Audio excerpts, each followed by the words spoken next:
Maybe we'll just warm things up a little around here.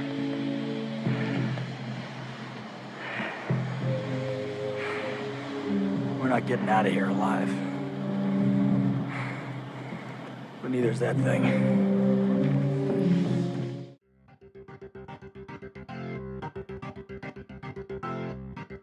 Hello, hello. I'm Katie, and welcome to Retromade, your pop culture rewind. Let's take another trip down memory lane. Today, we travel back to June of 1982 to discuss Kurt's performance in a horror mystery, The Thing. I'm happy to have Zoe Richardson from his show Backlook Cinema here with me today. Zoe is a podcaster and a movie enthusiast, an artist who enjoys creating graphic art, a comic book lover from way back, a lover of sci-fi books, so hopefully he enjoyed The Thing, the sci-fi nature of that. Also an insatiable video game player. And I was actually very honored to guest on Backlook Cinema a little while back, and we covered the super fun 85 movie that was Teen Wolf. And Zoe's actually just coming back from hiatus, and he will be back with new episodes by the time this episode comes out. So Zoe, thank you so much for joining me. Tell us more about you and your show. Thank you. It's great to be here. So I am in the process of retooling the show just slightly. And the way that I'm retooling it, actually, I've kind of been doing it already. So I want to focus on having guests on the show. So the goal is to have like a guest on every episode and to focus on what we liked about the movie and the trivia, like I always do. But sometimes I feel like it runs too long. So I'll probably arrange it in such a way that I'll have 3 things that we liked about the movie, and then like 10 interesting things of trivia, like the top 10 trivia things that I found interesting about the movie. And it's like when you dig into the behind the scenes, you find a lot of interesting things. As a matter of fact, I was just reading that, I forgot his name, but the guy who played the shark hunter on Jaws, do you remember that dude? The Shark Hunter? Ooh. The guy from the boat, right? So it was his boat. Quentin, I remember the name. Quentin. Yeah, Quentin. Yeah. So the guy, his son, that guy's son, is actually doing a stage play of the behind the scenes shenanigans on Jaws. So, oh my God. Right. So the trivia in movies is really interesting, and that's something I want to. I don't want that to be the focus of our podcast, but I want to highlight that on the podcast, and those are some of the things that we're doing. That sounds really fun. I'm really excited for new episodes. So, well, shall we get into the retro frame of mind by opening the time capsule from June 1982? Okay, so the early 80s, we haven't covered a ton. And, you know, I was like not quite even a year old at this time. So I don't recall a lot of these shows, but some in syndication. But it's kind of fun to go back to the early 80s. It's very different from the late 80s, I found. So according to Nielsen ratings from the 81 to 82 season, the popular primetime shows were Dallas, The Jeffersons, Three's Company, which I freaking love. I still watch that show. Alice, The Dukes of Hazzard, Too Close for Comfort, which I had never heard of that. Have you heard of Too Close for Comfort? Yeah, used to watch it all the time. Really? Yeah, it's about cartoonist and his family. And that's what I found so fascinating about the show. He wrote it, I think the name of it was like a daily strip in a newspaper. And I think the name of his strip was called The Cosmic Cow. And it's not focused on that work, but it's like in a plateau of like TV landscapes where you have the main characters as doctors, lawyers, or plumbers, or waitresses, or that sort of thing. This guy had a totally unusual lifestyle. He was a cartoonist, and that's how he supported his family. And I remember this one particular storyline where he had drawn the panels for the comic, and he was supposed to submit them to the newspaper for work. And somebody had destroyed the panels, and he had to draw them all over again. So that's very sitcom-y. That's super sitcom-y. I did read that was actually based. There was a British show, as we often do. We kind of imitate what the British do. But interesting. So I've never seen Too Close for Comfort. So that sounds like a fun one. MASH.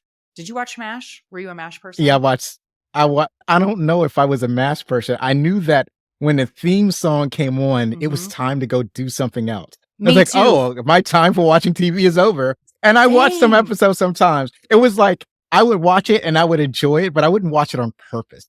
Yeah. But it it was such a draw to me that when the final episode aired, I had to watch the episode, like the series finale, and it was gripping. It was Was way it? more potent. Yeah, yeah, it was incredible. It was like because it was more dramatic. The series finale, the one that ended the entire series. So this is when they had it was a chaotic escape from Korea because this is a show about the Korean War, Mm-hmm. and it was hardly funny. It was so serious, Oh, and it was about a lot of it covered like the post-traumatic stress that the doctors had gone through while they were in Korea. So it was incredible. I actually haven't seen it, but I have. Isn't it in like the records, like the most watched bit of TV Yeah, ever or something like it's that? one of the most it's one of the most watched because it was a very popular show. So it's one of the most watched series finale in history. Interesting.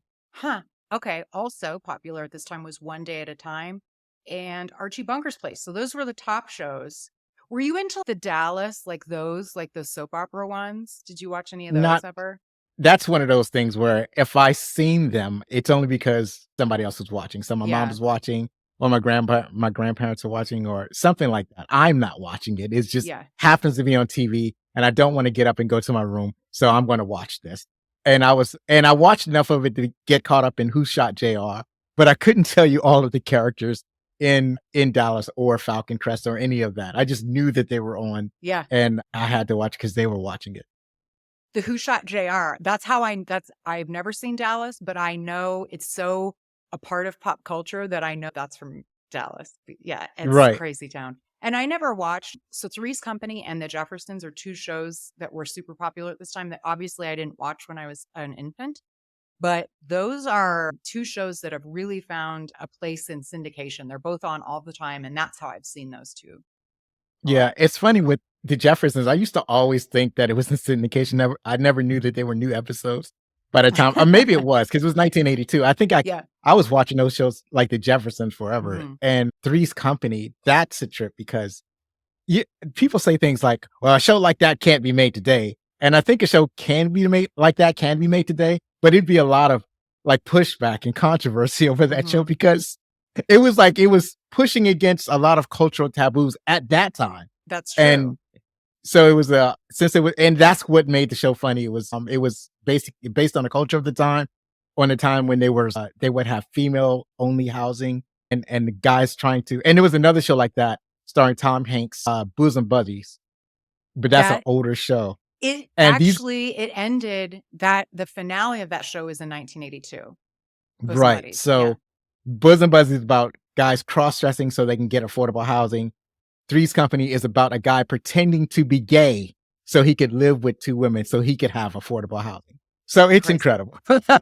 What a time. What a time. And what's funny about that is nowadays people would be up in arms about Oh, like yeah, bosom buddy. absolutely. Like people have a cow about stuff that be upset about real things. How about okay, Right. but anyway. And here's the thing. They'll say, "Oh, they didn't do that back in my day." And I'm like, they were doing exactly that back in your Bosom day. buddy.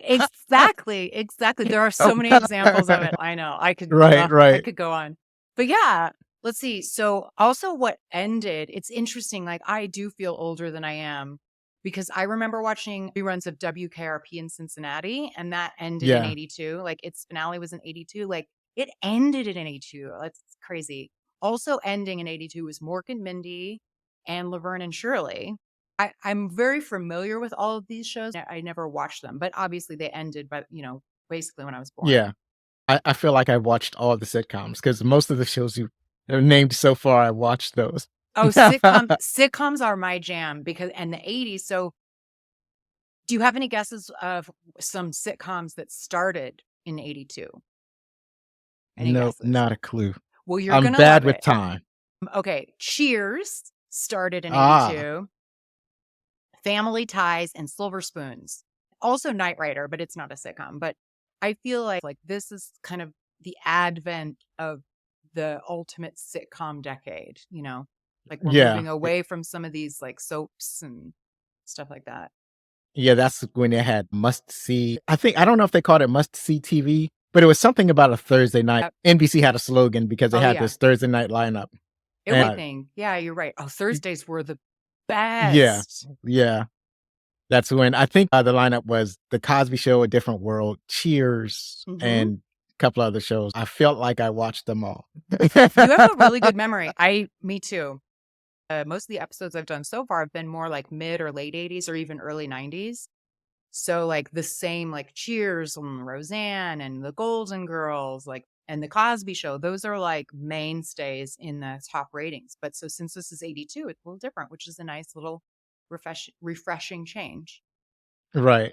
And you mentioned Knight Rider. I remember that was like an event, like the first episode of the Oh, Knight Rider, where everybody had to gather around and watch this first episode.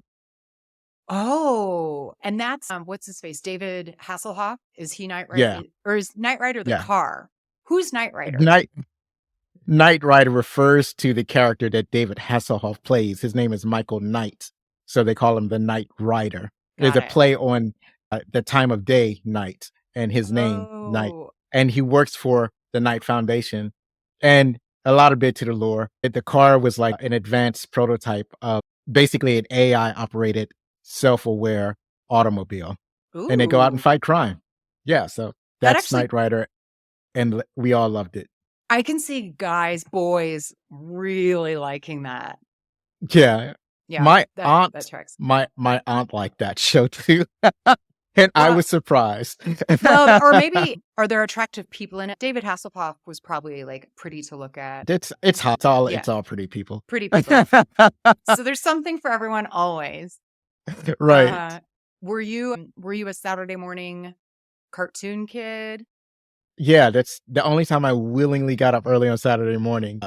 I would get up as early as possible. I would try to get up at 6 o'clock to catch, because Ooh, sometimes they would have like vintage cartoons, like in the early hours before the current cartoons.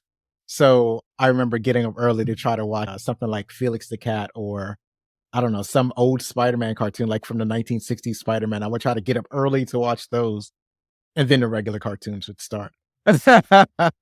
dang. I don't remember getting up that early, but I do. Oh, Saturday mornings was the best. And in 82, so some of my favorites, I remember a lot of things. I must have just saw a lot of reruns because I loved the Smurfs, which was one of the big shows in 82. I mean, that spanned like 9 seasons, I want to say.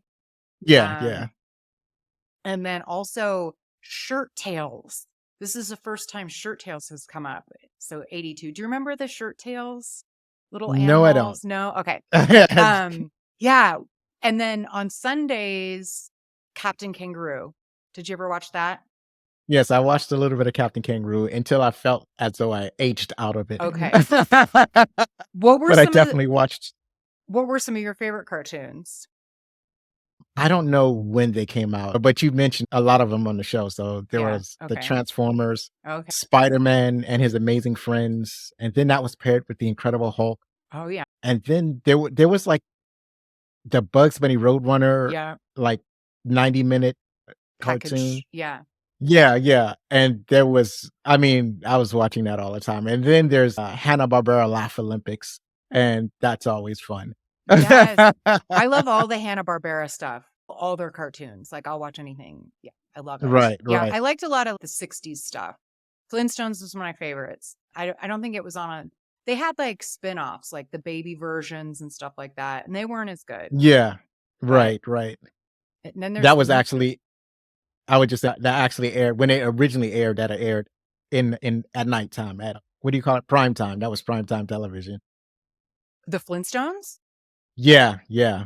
It Oh, was I didn't think I knew actually that. meant, yeah, as if you remember back in the day when like the television, the actors themselves would advertise certain products. Oh, So that's where, the sponsors, they would have, they would do the ads as opposed to like TV commercials, or along with regular TV commercials. So you have Fred Flintstones, the animated character, doing commercials for like cigarettes, right? oh my God. Oh my God. That's amazing, actually, like in its own way. Yeah, That's right. hilarious. I didn't know that. I didn't know it was on prime time. Cool. I watched it like after school. The Flintstones and the Brady Bunch was on after school, like at 3:30 on TBS always. So I watched those after school Right. a Right. Oh lot. yeah, fact check me on the Flintstone thing. I'm like 90% sure that is accurate. It's okay. We like to speculate on this show. No worries at all. Um, Have you heard of there's like this like midday programming that like after like all the good cartoons are on. This is one I didn't know existed. The Gary Coleman show was in 1982 was a midday show and it was like animated, but it was Gary Coleman.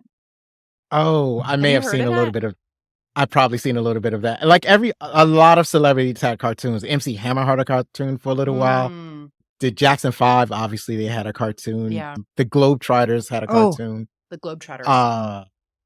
I think I remember a little bit of Gary Coleman. Oh, do you remember Mr. T had a Yes, cartoon? he certainly did. He had an action figure that was 12 inches high. Really? It's so Yeah, funny. yeah, It's I remember the song. oh God. So I literally just got done recording for my Rocky show and we're in Rocky 3 right now. So we have Mr. T. So he will forever Mr. T to me is Clubber Lang. Right. Sort of on that note, did you watch wrestling at all? Oh man, I watched wrestling all the time. Did you? And as Okay. a matter of fact, there used to be a Saturday morning show that WWF did. Yeah. Well, back at the time, it's called Yeah. WF, and it was called the Saturday Morning Superstars. Yes. And it's like I would watch it, but you didn't always get like the prime wrestlers in that show. So you would get like a lot of the unnamed or lower tier wrestlers on Mhm. Superstars, and then every once in a while they'll throw in like a Hulk Hogan or an Iron Sheik or something like that.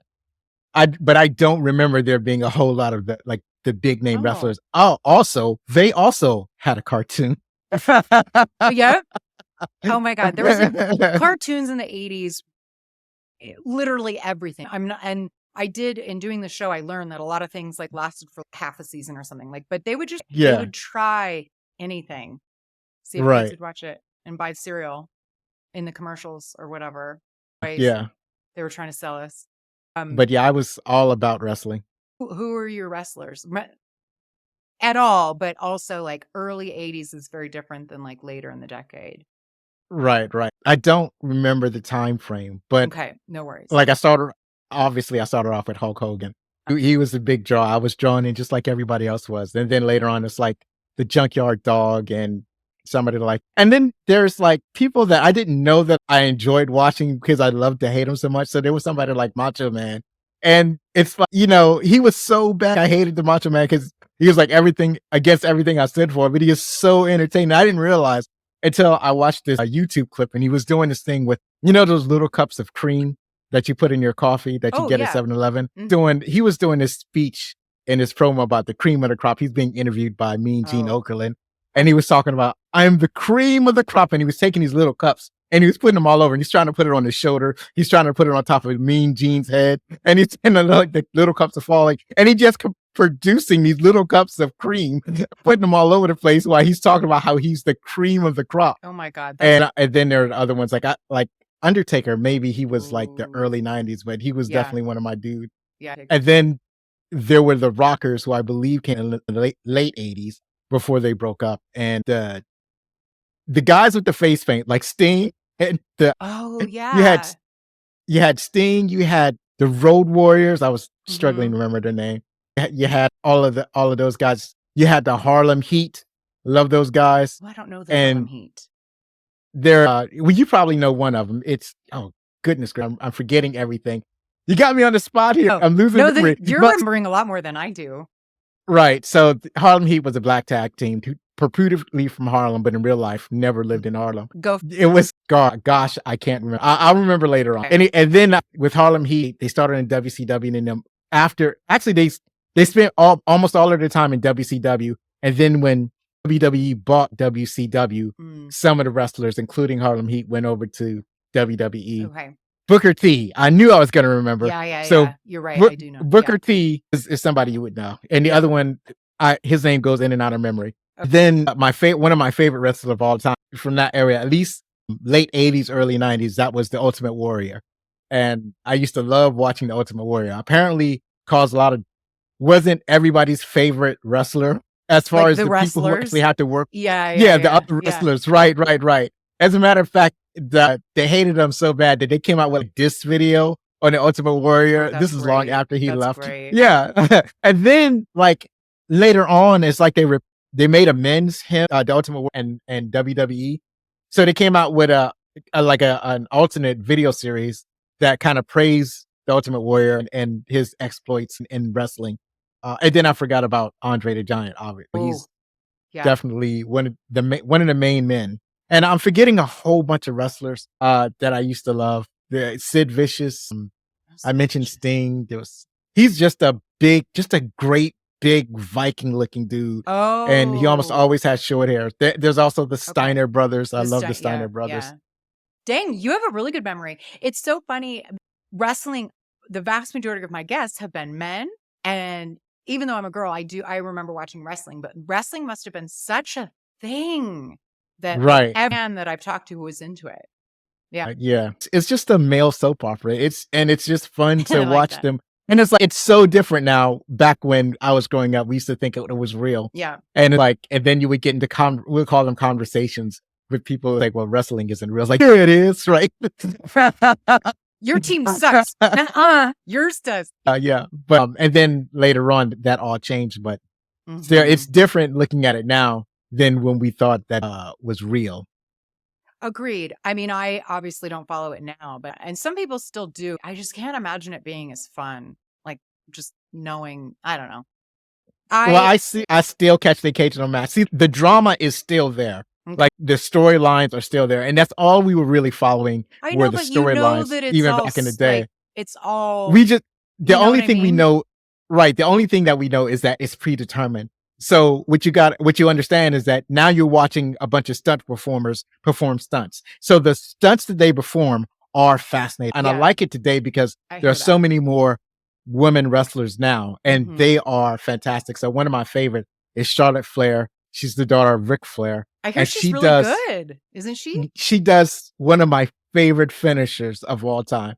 So she does a variation of Ric Flair. His finisher was the figure four leg lock. And, are pretty much basic Yep. moves. He just Yeah. gets your leg, he wraps them up, and he racks you in pain until you submit. So she does her own version of the figure four leg lock, where she gets you in a bind and she arches her back and then she does something extra. I forgot what it's called, but when you see it, it's a fascinating move. And Okay. it's just mesmerizing, their athleticism, because it's still athleticism. I mean, the outcome is predetermined, but they're still falling onto real tables. They're being hit with real chairs. When they dive from the top rope onto the concrete floor of the stadium, that's real, right? That they're still getting hurt, right? Yes. Oh, yes.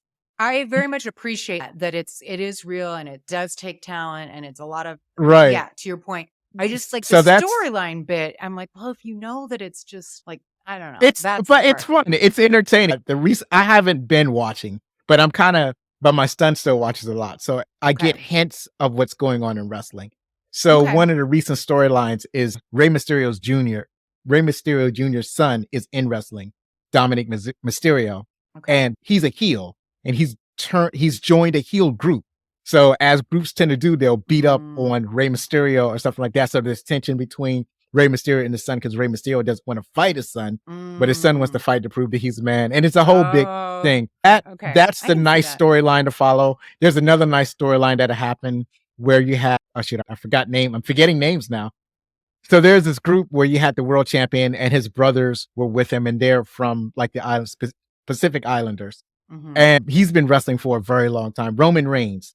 And Oh, Roman Reigns, and you had his cousins are like part of his crew, and he has a whole bunch of people that are part of his crew. But then his cousin, that the tag team champions, he's having beef with them. They're not what you call it. They're not. They're fighting amongst themselves, and there's tension. So Okay. now, because they want to shine, and he won't let them shine, is that sort of thing. got And it. so now they're building up to a big fight between Roman Reigns and his crew. So the storylines still work for me, Okay. just because they know how to write it to make it appealing. Yeah, it's true. I can see that. Yeah, it's just a live action cartoon. Yeah. That's a good way of putting it. And I like how you say it's a soap opera for boys or men. That's a good Yeah, way of putting it. yeah, You know, right. so you mentioned Andre the Giant. So in 1982, some of the other like really big wrestlers, you'll probably remember these guys. Big John Studd. You remember Big John? Yes, Gorilla Monsoon. I know him as an announcer. I've never seen him wrestle. Okay, so he's probably an announcer then. Jesse Ventura, Yes. and then Captain Lou Albano, Right. the bearded, like, fat guy with, like, Yeah. rubber bands in his Yeah. beard. And then, Right. yeah, he was in the cartoon. I remember the cartoon with him in it. Yeah. And the funny thing about Captain Lou, he's been in a couple of music videos. I know that he was in one with Cyndi Lauper. Thank Yeah. you, God. I think it was right on the tip of my tongue. Glad you got it out. And then, because I was going to get stuck, he was one of the first actors to play a live action Mario as Mario from the Oh. video game Super Mario Brothers. Oh, I didn't know He that. played the live action version on television when Mario had a cartoon. Okay. And then there's Yeah, the rubber bands. The rubber bands What were a about- thing. Right. That's Right, just his just style. And his- he was right. And he wrestled for a long time. Like by the time I started watching wrestling, at least when I started paying attention, Gorilla Monsoon and Jesse Ventura, they had become announcers. They weren't wrestling anymore. Okay, got it. Okay. But Captain Lou Albano was still wrestling. Okay. Well, Cyndi Lauper somehow, like, they became friends because she kind of became a part of wrestling somehow. I remember her being like a fan of Rowdy Piper and stuff too. What a weird. Oh yeah, that's time. another guy I forgot to mention. He was awesome, Rowdy Yeah. Piper. Yeah. And Cyndi Lauper. I know that she performed in one of the WrestleManias, but I don't Yeah. know how many shows that she appeared Mhm. on. But she at least did that. Yep. Yep. The Rock's dad, Rocky Johnson, apparently was big in '82. Yeah, And- absolutely. He was part of a tag team Okay. for the most part. That's how I think his partner was like Samson or something like Oh. that. And they were like, I don't know if they were ever tag team champions, but I know they were a very prominent tag team. Okay. Yeah, I don't remember him at all. So But- I don't remember watching him wrestle, but I remember when The Rock started being promoted by WWE, they would Yeah. promote him as the first third generation wrestler because his grandfather was, what's his Oh. name? Something Maivia, Grand Chief Oh. Maivia. Oh.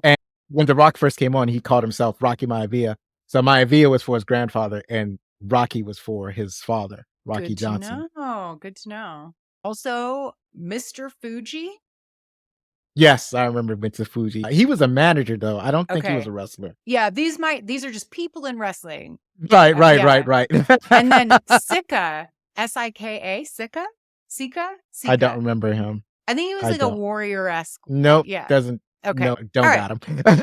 Well, Let's move on to music of 1982, specifically the week of June 25th, which is when the thing came out. So the top billboards this week, there's some good ones. Number one song is Ebony and Ivory by Partney and yeah. Stevie Wonder. Right. I don't like that song. Yeah. Do you? You I don't don't like it. I love No, that song. I don't. Well, I grew I up with don't. that song, so. I don't know.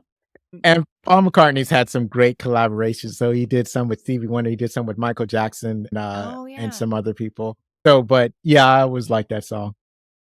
But it's not, not everybody's going to like it. Don't feel shame. It's all right. All things are not for all people. Right. There you go. There you go. I do some of these other ones. So number 2 is Don't You Want Me by the Human League. I loved that. That was like starting to get that like 80s sound. Do you know? Right. I don't remember I know. Don't You Want Me. Right? Is Nope. that- Still, No? nope. Okay. Still, my memory is fractured. What are some other ones? What about Toto's Rosanna? Number 3 song this week. Yeah. Yeah. Yeah. I remember that one. And then The Heat of the Moment by Asia. I don't remember Asia. What else did they sing? Anyway. What's funny is that there are a lot of songs that I listened to growing up that I didn't know who sang them until I started using like streaming music. Like Mm, I use YouTube music to stream my music. mhm. And so you get to see the name of the artist who Yeah. sang. I was like, oh, that's who sang this song. So I'm the same way because we didn't have, or even like on the radio now, it's like digitized. So a lot of times it'll show you who it is, but Yeah, that wasn't the yeah. case when we were growing up. We Right. didn't have a digital radio, unless you happen to catch the video on MTV. But Yeah, that or the DJ I mentioned the name of the person. I mean, there are a Yeah. lot of times they'll Yeah. say the name of the person when they play the song, but a lot of times I'm also not paying attention. Right. So I'll just go and I'm blissfully ignorant. I don't know and I don't care. I like this song, especially like when you're young, like when you're in the single digits or in your early teens, like you're 10 or 12, Mhm. maybe you don't care about who sang the song that much. It's only when you get 15 and That's 16 true. When that you want start more of caring it. who the artist is. Right, right. Yeah. And so you get the power to buy your own albums, and you have to know the artist is. And then you start putting posters of people on your Oh, wall. You know, yeah. it's a progression. Who'd you have what posters, speaking of, what posters did you have on your wall? Do you remember any? Mostly it was like science fiction posters. Like there was this movie called Darkman. So I had a Darkman poster up. I had the cast of Star Trek, The Next Generation, that poster I had. Oh, you're I think I super found sci-fi it somewhere. guy. Yeah. And stuff like that. I don't remember any like actors or singers, like an actor just for sake of being an actor. They had to have played Mhm. something. But those two I remember specifically, Okay. but I know I had plenty of others. I just can't think of them right now. Right. Yeah, But yeah. those two are top of my. I probably had a bunch of Star Trek posters, but not many singing Singer, yeah. or singers, right, Yeah. or bands or groups. I know I had favorite groups, but I didn't have their posters. Who's your favorite group? One when of you were a them kid? was, yeah. Well, the earliest ones that I can remember, I remember I bought the first album I ever bought was George Michael. Oh, Faith. so good. Yeah. And then I also liked New Edition. Then there's Is that with Bobby Brown? Was he New Edition? and I liked them the entire time. Like when they first came out, I think it was like the early 80s. So I liked them the entire time, but I wasn't even really able to buy the album. Or the funny thing is, I'm not even cognizant that I could buy albums until later on. Yeah. So by the time I was cognizant that I could buy albums, it was the later ones when they just had brought in Johnny Gill and Bobby Brown was out the group. Okay. But there was also, and then the separate constituents of New Edition. So like Johnny Gill by himself, Bobby Brown by himself, and Belle Biv DeVoe, and Ralph Tresvant by himself. And then there's also like Heavy D and the Boys, and the guy that used to call himself the Fresh Prince. The DJ, it's actually when they first came out, it was DJ Jazzy Jeff and the Fresh Prince. Yes. So I like that duo or group. That was good. God, I kind of forgot. What was one of those? Was it Summertime? Was that them? Well, yeah, that's them. That's Yeah. them. But when I started listening to them, like the first song that I really recognized them was a song called Parents Just Don't Understand. Yes. And, You know, parents all the same, no matter time, no place. and it didn't introduce me to rap music. I would hear it, but it wasn't clicking with me at the time, the earlier rap stuff. But that was the song that really got me into rap music, was Parents Just Don't Understand. It's And perfect for that kids. was like yeah, because it spoke to me. It Yeah. was speaking my language because parents didn't understand. Yeah. It's so Yeah, innocent. and then too. so and then I think that was the first rap album that I bought. And yeah, and also it's LL Cool J. I think that was, my cousin took me to that concert. LL. Oh man. Yeah, Mhm. right. So those are some of the acts that I really enjoyed growing up. Those are good ones. All right, I'm going to circle back to the remainder of the top 10 in June of 82. Willie Nelson's Always on My Mind. That was 82, huh? I, for some reason, thought that was like older than that. It's just Right. because he sounds old. Yeah. Yeah. He's like forever like 70 or something. Right. Absolutely. The number 6 song is literally one of my favorite songs ever. Hurts So Good by John Cougar. That album, again, this is 82. I just like older things, but that's one of those few albums where almost every song is like a hit or really good. You know, you don't have to skip. That's a great I album. love those unskip. For me, that's George Michael's album. Yep. That's yep. the New Edition album. What's it called? I can't remember what it's called, but like I said, the one that I mentioned earlier, that's unskippable. Yeah. Even He's the DJ, I'm the Rapper. That's by DJ Jazzy Jeff and the Fresh Prince. I feel like that's unskippable. Okay. But maybe it's because I just listen to him over and over Yeah. again. And you get to know, like, when one song ends, you like know exactly what the next song is. Yeah. It gets Uh, bad. Crimson and Clover by Joan Jett and the Blackhearts. That was quite a song. The number 8 song is Let It Whip, and the group is Daz, D-A-Z Band. I know the song, but the group is unfamiliar to me. Right, right. Is that the one that's whip it good? Whip it good? Is that it? I think That's the only song that so. comes to mind.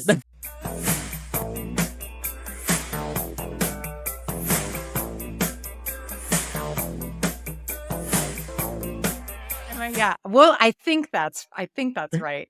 Hey guys, it's Katie. Pardon the interruption.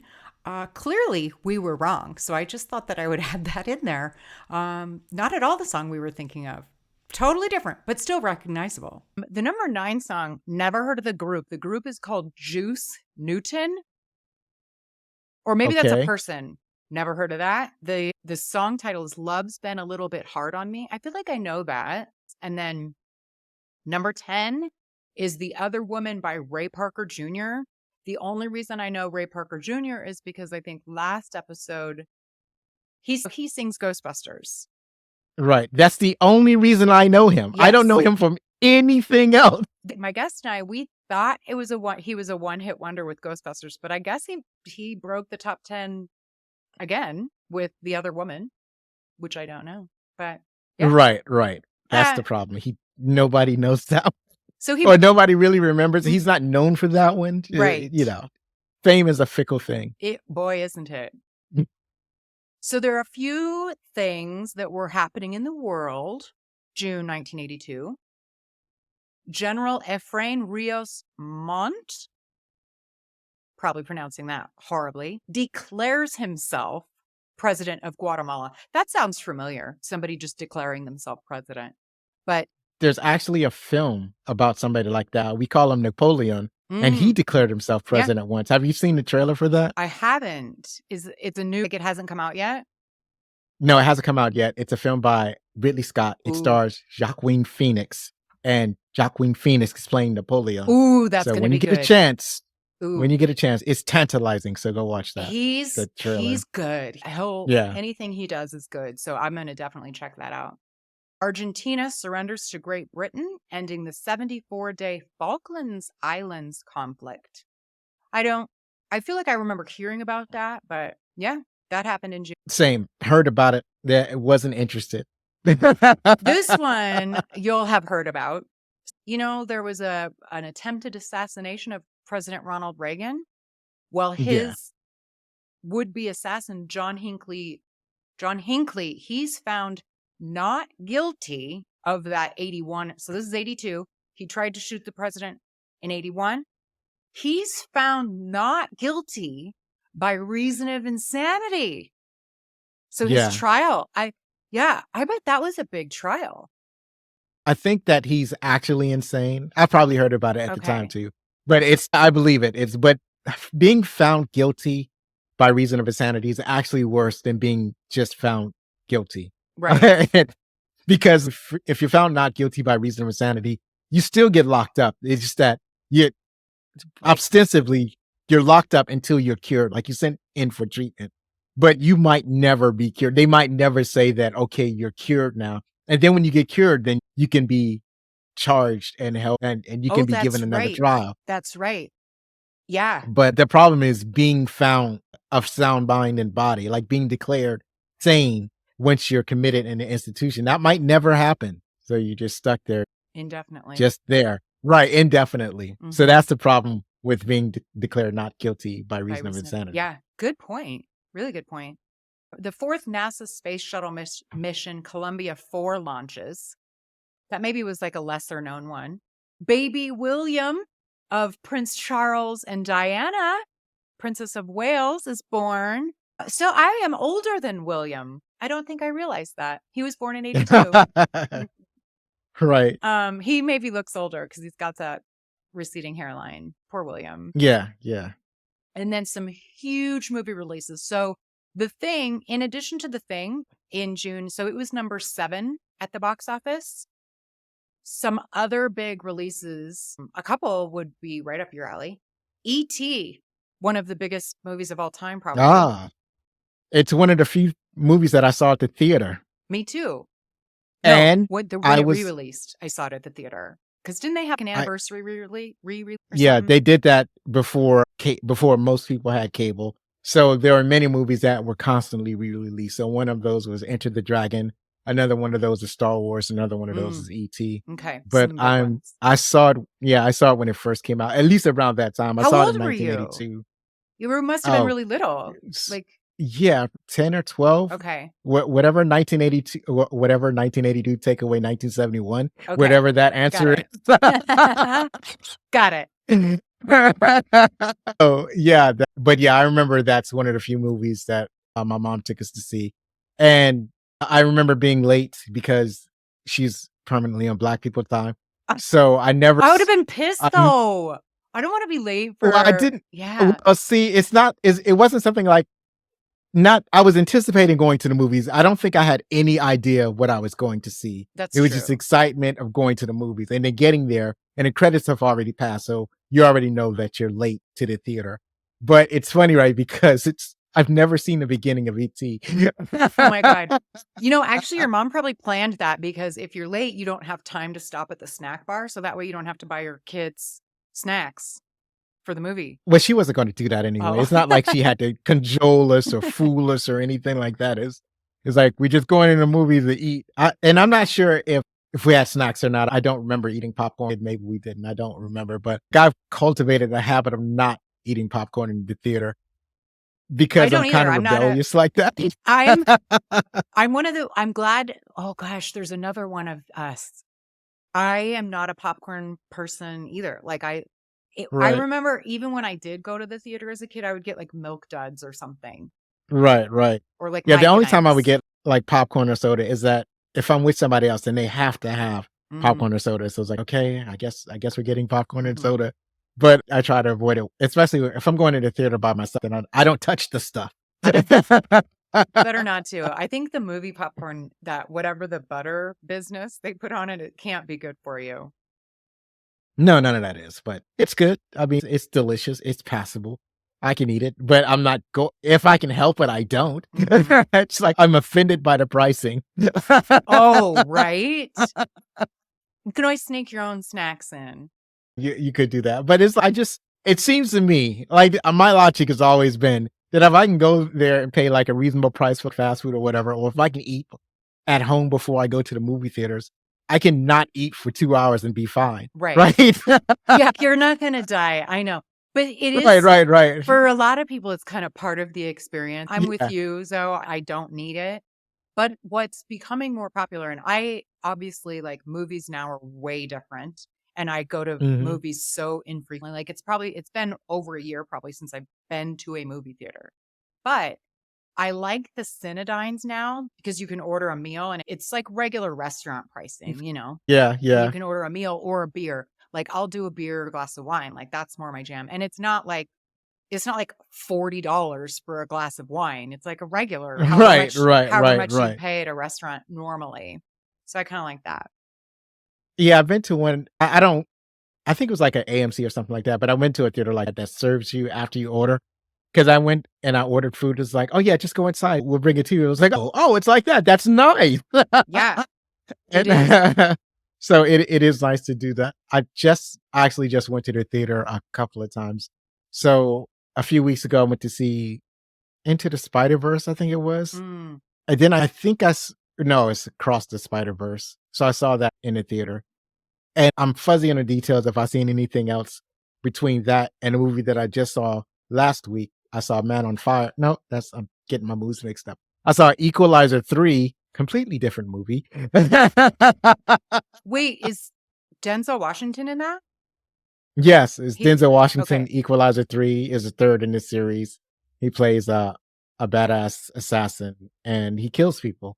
And just, you can't ask for more than that. That's true. To be honest with you, didn't know there was an Equalizer 2. So Equalizer 3. Yeah, Equalizer 2, I did enjoy that quite as much as Equalizer 1. Equalizer 1 is great. Equalizer 2 is just like mid or probably even less than mid. And then Equalizer 3, probably mixed. I just Okay. listened to this podcast. There's a podcast called Watch Skip Plus, and Okay. they didn't truly enjoy it. They didn't like it as much. They were kind of disappointed. They thought that it wasn't even as good as Equalizer 2. Okay. But I felt differently. I truly enjoy Equalizer 3. And I don't know why my perspective is different from theirs. me and Zach, we enjoyed ourselves there. Well, good. Good for you for going to the theater lately to support the arts. Right, right, right. I just Uh, like the experience inside the theater. yeah. Star Trek 2, The Wrath of Khan. Did you see that movie? I bet you did. Oh yeah, that's exactly that's another one of the movies that my parents took us to, and that was it was one of the most impactful movies I saw, especially at that age. I remember there was a moment in a movie, and I started tearing up, and my mom leaned over and was like, "Are you okay?" And I was like, "Yeah." Aww.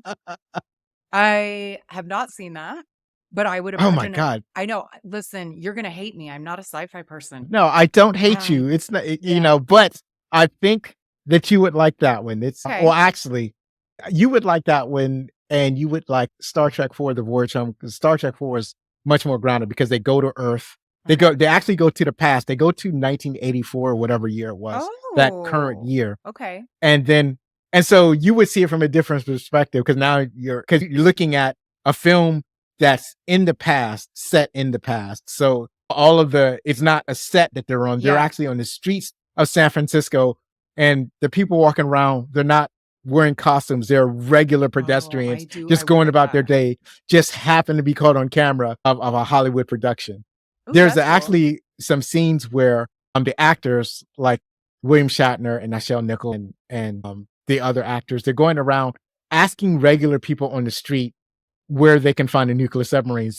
The people that they're talking to aren't actors. They're like real people that they're talking to on the streets of San Francisco, Wow. asking them where they can find a nuclear submarine. So I didn't know that's that fine. about That that. was, Okay. Well, yeah. I might have to give them a chance. Yeah. So I'm yes, skip Star Trek 1, okay. watch Star Trek 2, 3, and 4, and then skip to Star Trek 6 if you want to watch them. But I think you would like Star Trek 2, The Wrath of Khan. Okay. That was pretty I'll awesome. try it. I will try it. Horror is not my thing either, which is odd because now the movie we're covering today is horror, sci-fi, mystery, but Kurt's in it, so that's why we're covering it. But Right. Poltergeist, I have seen Poltergeist, and I do like some horror movies. There are some that are just really good. Poltergeist being one of them. It was one of the biggest movies in June of '82. Then also Annie. Annie, did you watch the real Annie with Carol Burnett as Mrs. Hannigan? Oh, she was in that. I didn't remember she was in that. Yeah, she was in that one. Miss Hannigan. I think I've definitely watched bits and pieces of it, but I don't ever remember watching it fully from beginning to God. end.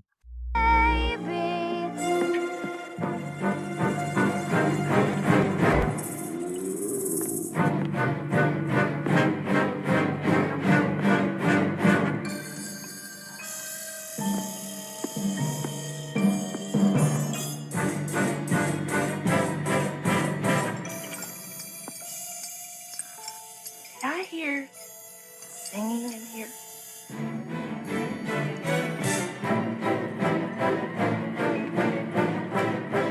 All right. Since we're all so wide awake, get out of bed. I might have to watch it later today because I remember loving it. And I don't even like a musical either.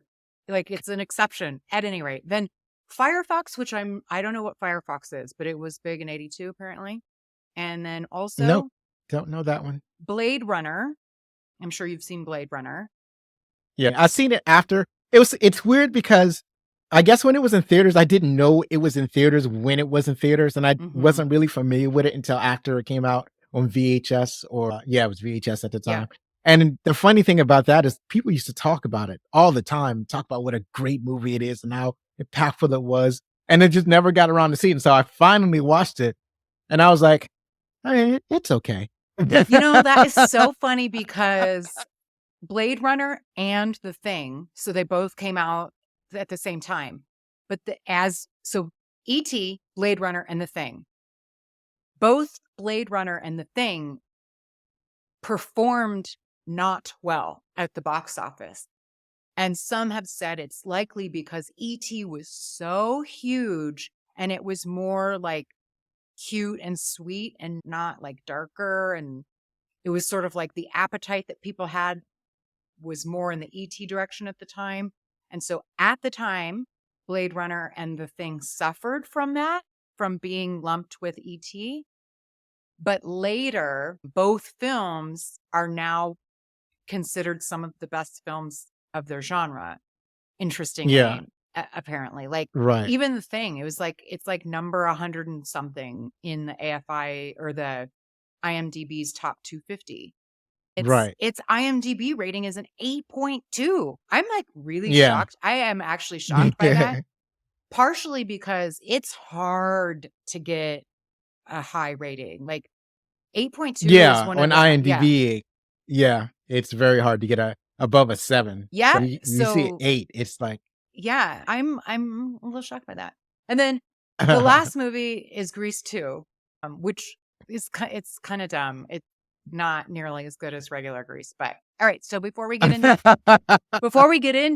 The Thing, as you know, Zoe, this season of Retromade is focused on our everymen, one of which is Kurt Russell, the other Patrick Swayze. Do you have any specific thoughts about either of them? Yeah, I like to watch both of them. They're both, for me, they're both box office draws. I'm always interested in seeing a movie if either one of them are in that movie. But I don't want to say it like I lost interest in Patrick Swayze early on, but he wasn't really doing movies that I wanted to see him in, because I think after Ghost and Roadhouse, Mhm. and then there was some movies like he was in a movie called Ken, and for some reason I wasn't interested in a movie called Ken. Next of And Kin? Was it oh, Next of Kin? yeah, I think Yeah. it's Next of Kin. Oh, he was also in Point Break, so I Yeah. definitely watched him in that. And then his guest appearance on Saturday Night Live was Okay. an absolute classic, Oh, and I I remember forgot about loving that. that. Oh my God. The Chippendales dancer? Is that what? Right, Yes. the With Chippendale Chris dancer. Farley. Oh my God. So Right, classic. right. It was, yeah, that's super incredible. But yeah, but I always liked Patrick Swayze. Did you know that his name, at least for a brief period of time, became a slang? It was kind of like a slang term.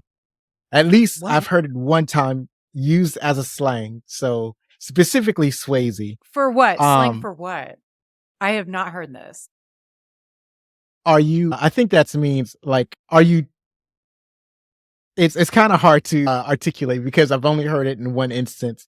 But it's like, are you super cool? Are you tough? Are you man enough? Are you Things that Swayze, like, yeah. right? Are you super mass? Because it's like the one time you hear, if you listen to Rough Riders Anthem by DMX. Oh, yeah. So that's the song where I heard it used as a slang. Hmm. So there's a, Yes, you're right. so there's a part of the song with is y'all people crazy? I'll bust you and be Swayze. I'll be cool. Yeah. I'll be the man. I'll be the it factor, right? Because he can kick ass and take names and look hot doing it.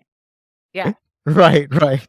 And then like Kurt Russell, he's been in a lot of my favorite movies, and he's just he's just so laid back and seen. Uh-huh. In most of his movies, it's like a dude that chill out and play Mortal Kombat with. I don't know, just a pretty chill dude. Indeed. And so yeah, I like a lot of Kurt Russell's movies. Same. Do you think that Kurt and Patrick look alike at all? You know what? I was ready for this question. Okay. Well, let me issue a preamble. I actually wrote some notes. Oh. When I think of people that look alike, I think of people that I would confuse for one another. Okay. Like they look so much alike that I think they're the other person, or I get them confused or something like that. Mhm. For example, you have Jessica Chastain and Bryce Dallas Howard. Okay. I can hardly tell them apart. They look like twins. As a matter of fact, they look so much apart. They look so much alike that even Ron Howard, he asked his daughter Dallas about a film that she was in, and Dallas says, That's Jessica. "No, Dad, that wasn't me. That was Jessica Chastain." They do. I can see that. Jessica's way Right. prettier in my opinion, but And then another example I have is Michael Cera and Jesse Eisenberg. uh-huh. They Yeah, look- that's a good one. They not only look alike, but they kind of act alike, Yeah. and they can almost like be in the same roles. Mhm. So that's kind of who I see as being looking More alike like- and almost acting the More same. doppelganger-y is kind of your definition. Yeah, yes, Okay. right. So Kurt Russell and what's his name? Patrick Swayze. Patrick Swayze. Yeah, see, I told you I got Swiss cheese memory. I'm like the dude from Quantum Leap. So they don't really look alike to me. It is specifically because Kurt Russell has a really square looking jaw to me. It's like it's a really square jaw. It's like more jaw than the average person. It's like kind of out there. I don't It's think they and kind of maybe have a similar jaw bone structure. No? No? not Okay. really. I think Patrick Swayze he is more regular. It's more regular looking, Okay. like human portions. Human. And then Kurt Russell, it's kind of out there with Mhm. how square his face is. Okay. I feel like Patrick Swayze is slightly his face is like more oval or more Okay. not I don't Yeah, want to yeah. say thinner, No, it is. but it's yeah. more of an over Yeah. than and Kurt. See, I'm forgetting names again. Kurt Russell is more squarish. It's Okay. kind of a square face. I see that. So that's why I feel like they don't. To me, they don't look alike. Okay. And then it's the hair is always different. Up until recently, Kurt Russell had this huge like lion's mane of hair Mhm. in most of the movies that he's in, and Patrick Swayze less. He still has Mhm. like, and it's like Patrick Swayze has a tendency to have like a what do you call that? What? Like business in the front part. Mullet. Yeah. Well, I- Kurt is had he- a mullet too. They both. That's why I Yeah, think they look. yeah. They both have a similar mullet. Yeah. Yes, his is less mullety. Okay. Okay. I hear you. I hear you. Okay. Okay.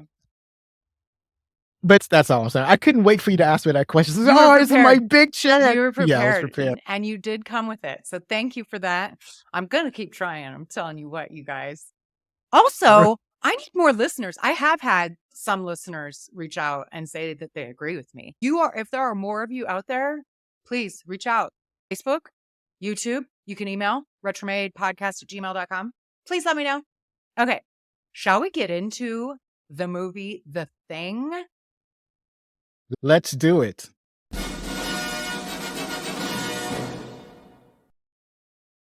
June 25th, 1982. The rating, I found this to be, I've never experienced this doing the show. 16 plus is the rating. Have you seen that before, Zach? What is 16 It's- plus? What is that from? I think it is that they didn't submit it for a proper MPAA rating. Oh, I've never heard of that So it's before. like I've their never seen that. suggestion. Somebody that knows better, please let me know. But in my like 30-second research, I was like, what is the 16 plus? Because it's not R, it's not PG-13. Yeah, it appears as though it wasn't submitted for an actual rating. And so it was like a suggestion that whoever gives the producers. I don't know. That might maybe that's like a European rating. When I Google it, it'll say that it's rated R. Really? Okay. But that's just Google. Yeah. But that's just Googling it, not going to the website. That's just what Google has found. Okay. So The equivalent. It probably is like the equivalent of an R. Like if it were to be, yeah. So Right. maybe since then it has gone through the rating system. But yeah. So our director here, so we have Kurt Russell in this, obviously. And he has teamed up with his longtime, like you know how there's like duos? John Carpenter and Yes. Kurt have teamed up a lot. And so John Carpenter is the director here. Apparently, this was his first foray into making like a major studio film. And I feel bad that it did not like bode well. Like it didn't do well with critics and audiences at first. Since then it has. But also John Carpenter, for you all, everybody knows, but he is kind of known for a lot of his horror movies, including Halloween, They Live, but Christine. And then some of his other collabs with Kurt, which we already covered, Big Trouble in Little China. That was one of them. And we will be covering Escape from New York and Escape from LA. So those are some of the other Kurt collabs with John Carpenter. Writer Bill Lancaster, he also wrote Bad News Bears. And then John W. Campbell Jr. was one of the other writers. And he also wrote the 2011 remake of The Thing. All right, now the cast I found interesting. We have Kurt Russell as MacReady or Mac. Wilford Brimley with no mustache. Did you recognize Wilford? Yes. Yeah. No, not really. I had to look at him hard and long. I was like, that guy must be Wilford Brimley. It must be that guy. Because he was basically unrecognizable without his mustache. And then he's a lot more, because he's younger, he's a lot more, I don't know, active, I guess. Yeah. You know, he was, swinging an axe and pointing a gun. I didn't picture him moving as fluidly as I've seen, because I've only seen him as an older man. Same. Because as I've told you before, this is my first time watching the film. And I was like, Wilford Brimley? So he's done more than just those commercials? Well, did you see Cocoon? He was in Cocoon. And Yes, he I was, saw like, Cocoon. only in his 40s, I want to say. Like he's one of those people. Oh, really? Yeah, he looks older than that was a thing back then, but yeah. And then Our House. Did you ever watch the TV series Our House? Shannon Doherty was in it. He was in that No, too. I didn't see Yeah. that one. Anyway, Okay. I don't think it lasted very long. And then we have Keith David as Childs. He was another one. Okay. Yes. This was his first credited feature film role, and it launched a very prolific career that's lasted more than 35 years. But it took me a long time to recognize him. I'm a young Keith David, and right. I was like, Because he is so young. yeah, But what gets you is that Yes. voice gets you. same. This might be surprising, but maybe not. This was my first viewing of this as well. Oh, awesome. Well, because So horror and sci-fi, not really my thing. I do love Kurt, but I was an infant when this movie came out, and I live with a bunch of girls, and so I don't know, for whatever reason, this never made its way around our house. So this is my first viewing. Well, I'm like you. I'm not into a lot of horror. I don't watch a lot of horror. If it's good horror, it's going to scare me, give me the heebie-jeebies, and I don't want that in my life. And if it's bad horror, then it's just like corny. It's cheesy and corny, and I don't need. It's like I'm not in a bunch of cheese and corn. So the best example of a really good horror that I had watched one time was Saw 2. Ooh, So I saw that. It no. scared the Mm-mm. heebie-jeebies out of Yeah. me. It did exactly what it's supposed Yeah. to do, which it horrified me. It was absolutely horrifying. And so I came out with two conclusions. Like the first conclusion is, wow, that's a really good horror movie. And the second one was, well, I don't need to watch any of these Saw movies again. I'm convinced that it's a good movie. I don't have to partake in that. Yeah, anymore. those are a bit much for me. I like the classics, like Rosemary's Baby or like The Omen, like that kind of. What's the Stanley Hotel one with Jack Nicholson? The Shining. The Shining. Like I like the classics, and then also the ones that we watched as like preteens at slumber parties, like Freddy Krueger, that kind of Nightmare on Elm Street type stuff, like dumb, right. silly teen horror. But yeah, I don't know. It's not my super jam. I'm same. I don't want to have nightmares. Which this didn't. I don't know. It is called horror mystery. Like it's categorized in horror, mystery, and sci-fi, which I think that tracks. Like I would say yes. I wasn't scared though. Right. Were you I think scared? it's because there were some pretty good jump scares. Okay. There were parts of the movie where I was horrified, but Okay. I think it's like we're watching it. Like when you're watching an old movie, especially a whole horror movie, you are somewhat watching it out of context. So That's- watching it when it originally premiered has a way different effect on us than watching it now, like 20 years or 30 years later or something like that. Oh, but I would say that the special effects are still more or less effective. And I liked the horror elements of it. No, that was actually one of my notes. I don't know if people were going to scream at me or be in agreement with me, but I liked the effects. I actually was like pretty impressed. And this is 1982 and I'm watching it in 2023. I'm like, oh, that's pretty good. Like it is gory and gross and like I thought it was pretty good. Yeah. 1982 is when like practical effects like we saw in this movie. That's when it basically was at a mature moment. It was continuously getting better, but it had matured. So people knew what they were doing when they wanted to make, fake things look Yeah. real, especially when you're dealing with a monster movie. If you've got the right budget, then you can Mhm. get some very effective effects at that time. I'm jumping all over the place, but to your point, it did have its budget. We'll get back to the cast, but to your point about budget, this did have like a spectacular budget for a horror movie, $15 million, which was substantially larger than, average horror films of that time. Just as an example, Friday the 13th, which was in 1980, had a cost of $700,000. Oh, wow. Halloween, the 1978, John Carpenter's original, who also did The Thing, his original Halloween had a guess what its budget was. Halloween, like one of the most Oh. famous horror movies ever. If you're going to have me guess, Yeah. I'm going to guess maybe 500,000. You're very close. 375. Isn't that Oh, nuts? okay. That's crazy. Yeah, So yeah. in comparison, The Thing in 1982 had a $15 million budget and it only grossed 19.6 worldwide. So it did make its money back, but it was clearly not what they were hoping for. Well, in us, people in the movie biz, what they like to say is that if it's not making twice its production cost, then it's not really making its money back because they never factor in marketing. Oh, So it's if a not? mil- It's not. That's not right, included in the. I actually didn't know that. right, Okay. right. So you have the budget of the movie is separate from the marketing. It usually Oh, costs if a movie costs $15 million to produce, they usually spend $15 million in marketing. And so the overall cost of the movie is somewhere around $30 million. So if okay. it only made 19 million, then it It didn't really make didn't. its money back.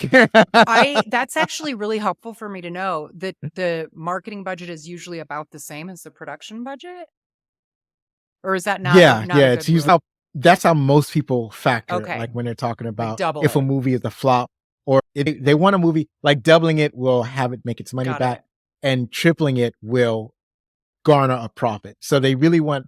So like when you see these like huge movies, like a $200 million movie, like I think The Flash was somewhere hmm around $200 million, and it only make 150 million. Well, that's a lot of money to make for any movie to make. It's a lot of money, but you're spending way too much money for this movie. Yeah, Like you yeah, spent $200 million, probably too much money, yeah. probably too much. And then there are other budgetary things that happen, like you spend a certain amount of money in a movie and then somebody gets hurt, so you have to push back production. hmm Pausing production costs the studios money, so that can blow up the budget. Yeah. Or something like the pandemic when Oh, when yeah. you had slow productions, that can blow up the budget. Or like when you start to make a movie and then you have to fire the lead actor and you have to film everything all over again. Oh, That can have yeah. a substantial effect on the budget. Make Right. Hollywood accounting is different from what us regular yeah. folks No, use. thank you for that. That's really good insight. Okay, where'd we leave off? Okay, so rounding out the cast, one of the things I did find kind of hard as my first viewing is remembering who was who, like Yeah, me all the too. different Same. cast members. Same. So we have, okay, glad that I'm not the only idiot. No, I'm kidding. I'm kidding. You're not. Because, so for big fans of a movie, I've only seen it once, but so had I seen it like twice, I would have gotten it probably quicker. But Richard Masur played Clark, and he was also in Risky Business and My Girl. TK Carter played Knowles. Did you recognize him in anything? He definitely looks familiar to me. Like I've seen him before, but I don't know where I've seen him at. Maybe he's a comedian. Yeah, I he probably is. saw him on sitcoms. Yeah, Right. yeah. But I don't remember his where I seen him from, but I remember his face. He's been in a ton of stuff, including Runaway Train, Southern Comfort, Punky Brewster, and where I know him most is he played Milo from the show Good Morning Miss Bliss, which was what Saved by the Bell was before they called it Saved by the Bell. Oh. Was he a kid? No, he No, couldn't he have been a was kid. like Was he was another teacher. He was in No, I was asking, was he you said he was on Punky Brewster. Was he a regular? he was an adult. I don't remember if because I loved Punky Brewster, but I can't picture him. Yeah. He was a regular. Right. He was a Mhm. regular. He was one of the other, I don't know, like dude from the neighborhood or something. He was there. He was Yeah, there. if I recognize, I would probably remember him from Punky Yeah. Brewster. I mean, that's probably why I remember him because I did watch a lot of that. Yeah. And I love how in the movie, so his role in the movie must have been like cook, like because he seemed to, I don't know. I feel like he was Yeah, it looked like he. his domain was the kitchen, it seemed. I think they were all researchers, but he specialized in Because cooking. they all had I don't sort think of they. a jam. Yeah, Yeah. they all had a niche. Like Kurt Russell was or what's his name? McGreedy was the helicopter pilot. Yeah. But that's the only. I knew that. What's his name? There was a doctor there, hmm and there was a guy that was kind of like the head of the project. Yeah. But Yeah. I don't know what their specific jobs were, Right. except for the helicopter pilot and the doctor. Everybody else was just there to me. Yeah, there Right? were a He few. So McCready, like Kurt, we'll call him Mac McCready and Kurt, all one and the same. Now, he was the helicopter Right. pilot and kind of seemed to sort of not be the boss, but he takes over. Wilford Brimley is Dr. Blair. Yeah, then he was a there's doctor. another doctor though that they keep calling Doc. We'll get to him, but Keith David Childs, I'm not sure what his specialty was, but Clark seemed to be the dog handler guy. Like he seemed to be that. And then Null, he was where I was going with the kitchen. He was on roller skates when we meet him. Like All the he's time. like on roller skates, which is so 1982. I love it. Yeah, it is. Yeah, it Then is. Palmer is played by David Clennon. I don't know what Palmer's specialty is, but he is in a lot of other things. If anybody watched the show 30 something, he played Miles in that. He was also in the movie Gone Girl. And then Dr. Copper. So yeah, I did get confused when they said Doc because I'm like, I thought Brimley was Doc, but then they called him Blair. I was confused, but apparently they're think- both doctors. Yeah, Blair is specifically a medical doctor. The other doc is probably some kind of scientist. That he has a doctorate in something. But no, like I don't know what. And it didn't seem like he was doing the medical stuff, or at least he wasn't doing it well. Yes. So let's see. Richard Dysart plays Dr. Copper. He actually won an Emmy for his supporting role in LA Law. Okay. Yeah. That's probably where I remember him from. Yeah. Because I saw. Did he look It's familiar? funny, right? Because he looked familiar, but I didn't know where I knew him from. And it must be LA Law because I watched a lot of LA Law. Mhm. Yeah, he won an Emmy for his supporting role in that. Vance Norris. I didn't know his name was Vance. In the movie, they just refer to him as Norris. He's played by Right. Charles Hallahan.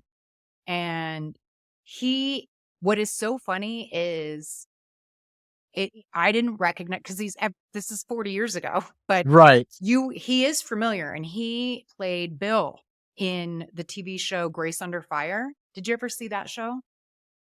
No, I never watched that one. I did, and I recognized him. I was like, oh yeah, okay. Let's see, there was another show. Oh, also the TV series Hunter. He played Captain Charles Devane on that. So Okay, I did watch Hunter, he was on that. but I don't remember him. There were a lot of people hard to recognize because I'm not used to seeing them young. Right. Yeah, as a matter of fact, I was just looking at Richard Dysart, and it's an older picture of him, so Uh-huh. I recognize him from LA Law. He was the head of the law firm. Yeah. Oh, okay. Yep. Okay. I know the pictures on IMDb are like older. Like yeah.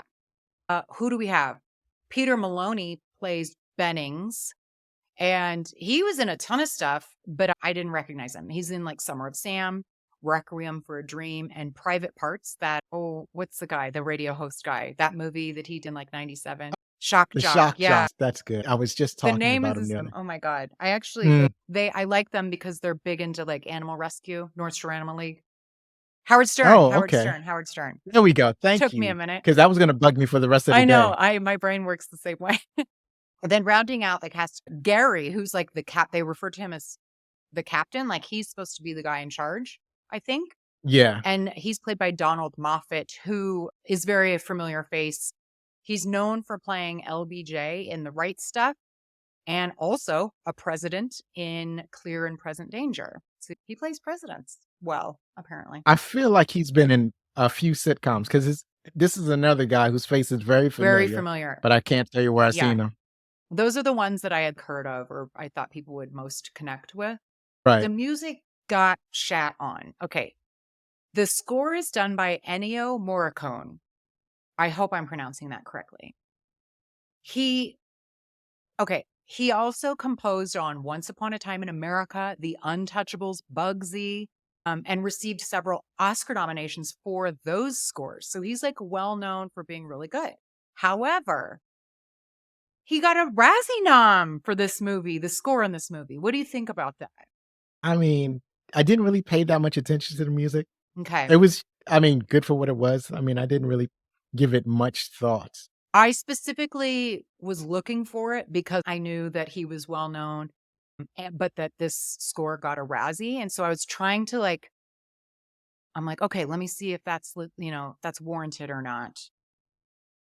It did feel like the music hit you over the head with it, but I feel like in this type of a movie, like it told us how to feel. Like we're in, But I liked it. I actually thought it was good music and I liked the cues. I actually really thought it was good. So I don't know what this Razzie Right. is about.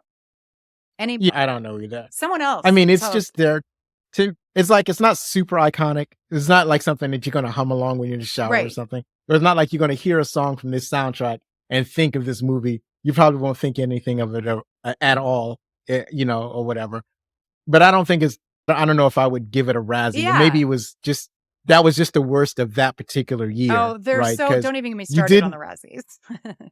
right. Because if you think about it, that like the movies you named, like E.T. came out that year. What was the other one? The Star Trek, The Wrath of Khan. Mhm. If you listen to that That's soundtrack, true. that's a blood pumping soundtrack on that. And then E.T. obviously is iconic. So when you compare like this Okay. soundtrack to some of the other movies, then I think that's what they're going by. Maybe. I guess it was very typical horror, like ominous. I don't know. I don't know if maybe they thought it was a bit much, but I liked it. I liked it. Yeah. Right. Okay.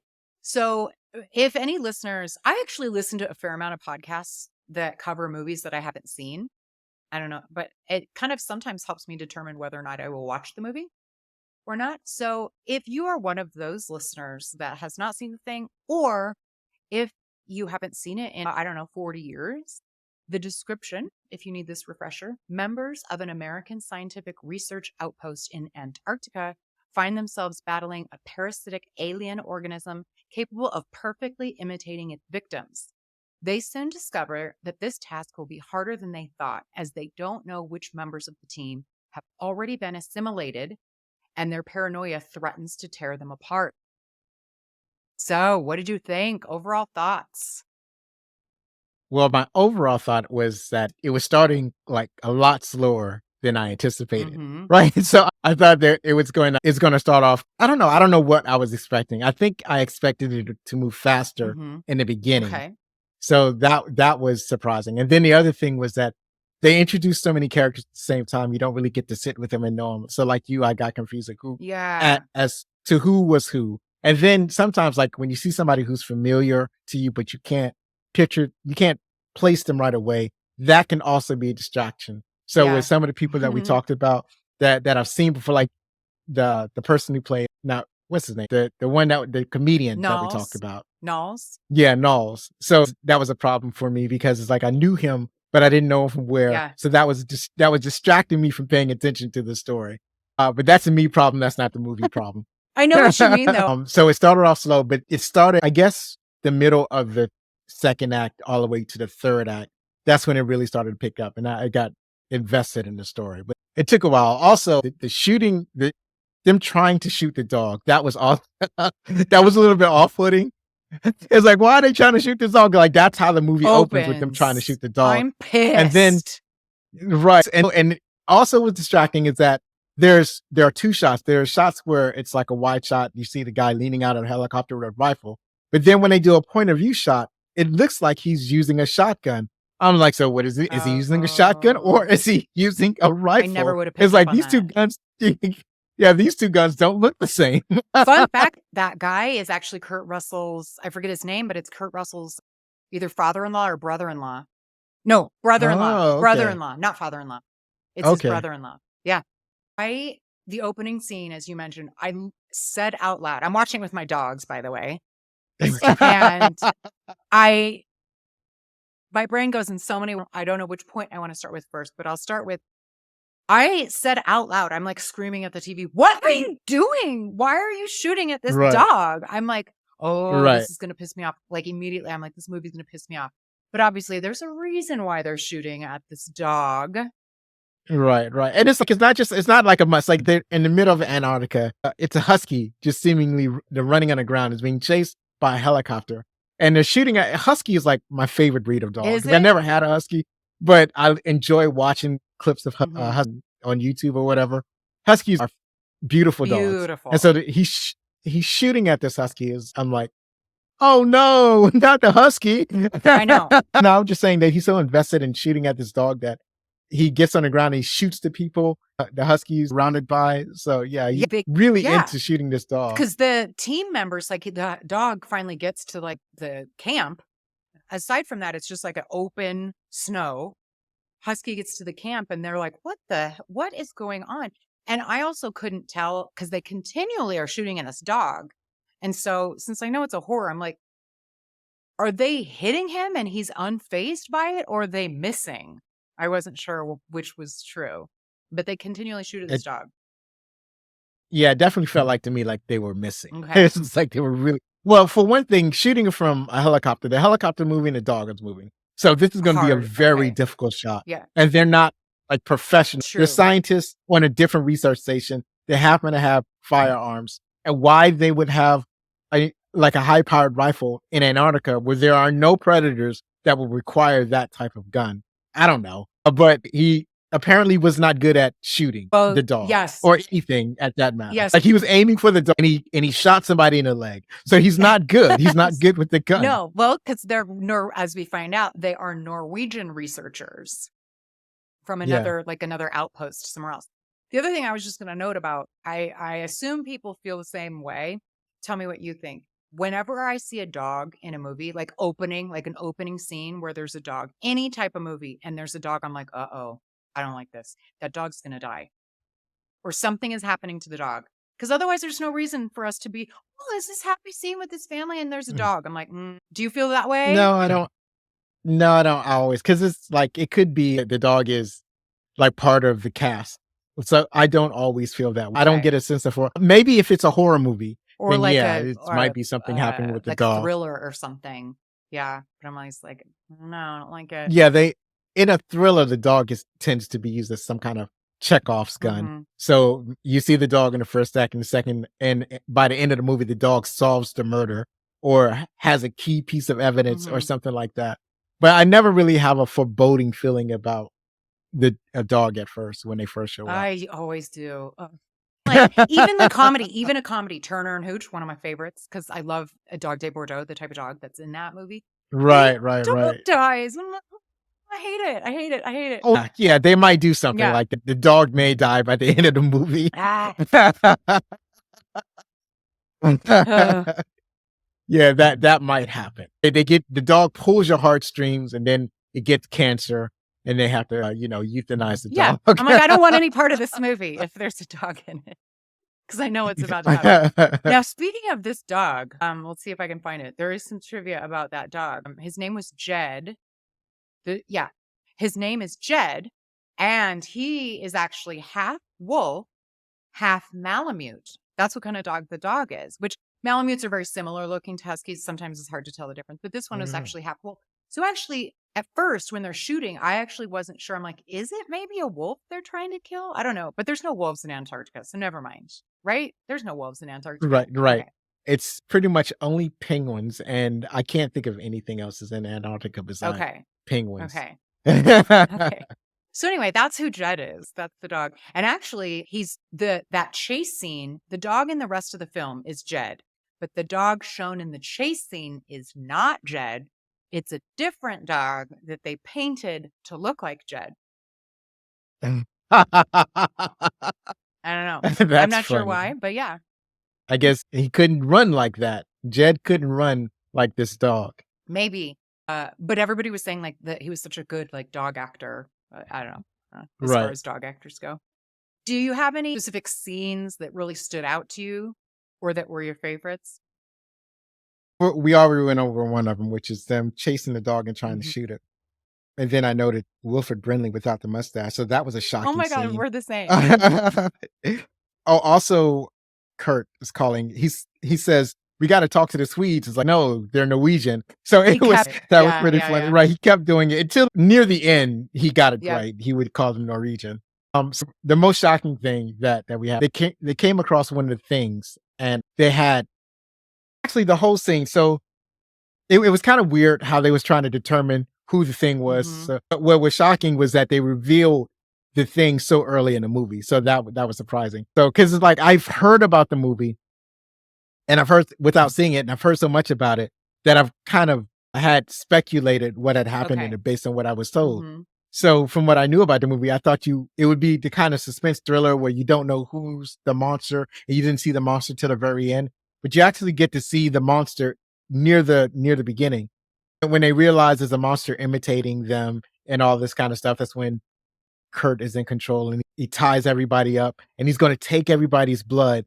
And he has a theory that the creature kind of separates. So whenever you take a piece of the creature apart from the main body, then the piece that you take of it is its own entity, right? So he draws a sample of blood from everybody and he's going to take a hot poker and poke the blood. And if the blood sample reacts to the blood, like tries to get away from the hot poker, then they know that the blood belonging to that person is the creature. So he's testing one by one and he finds one that reacts. And then the dude starts to, to change and transform and all this kind of stuff. So most of the parts where the creature has been outed, I like those parts. So there's that part. And then there's a part where, I don't know if it's the same dude, but the creature grows into a large size and then like a dog head comes out of the body. And then the final one, the huge one. Not final one. Then Kurt Russell had to burn it. Yeah. But he missed the head. I think the head got chopped off or one of its heads got chopped off and it grew crab legs and tried to get away. So that was it. That was pretty impactful. It is crab. I wrote spider-like, but crab is more apt, I think. Right. That I liked all of those parts when they were interacting and then basically trying to figure out which one of them is the creature. And then I'm very impressed that they didn't kill off the black person in the beginning. Like neither one of them were killed in the beginning because that's kind of a trope of horror movies. Actually, so that one is of a good them, point. There's two black guys. They make it to the very end. They both lasted to the very end. I was like, good on you, John Carpenter. I appreciate that. Good looking out.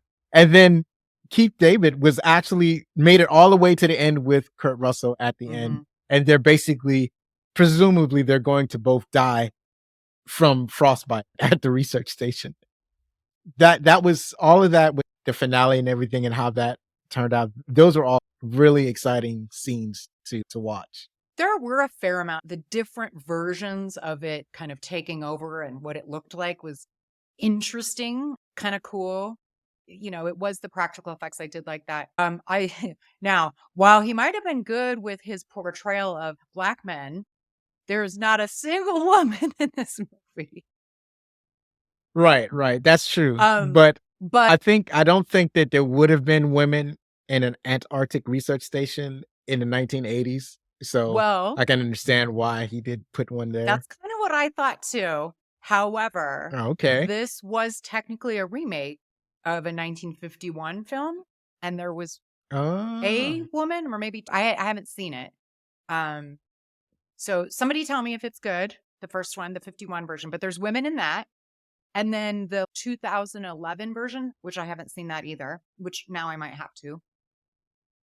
It is kind of both, as I understand it, both a prequel and a remake. And there's women in that. So come on, John Carpenter. Right. But I don't know if you want to watch the 2011 remake. I've seen and heard that it's not really okay. Well, then I'll probably, as remakes tend to be. Right. But I do kind of like a prequel. I like that idea, but yeah.